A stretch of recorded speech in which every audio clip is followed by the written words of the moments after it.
First day of school, my teacher said, "Why don't you draw a picture for your parents?" So I drew a picture of an alligator and I named him Terrence.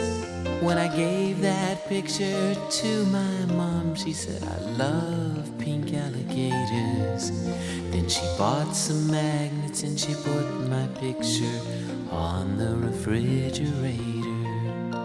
And she said she put it there so that everyone would see how much she liked my picture and how proud she is of me.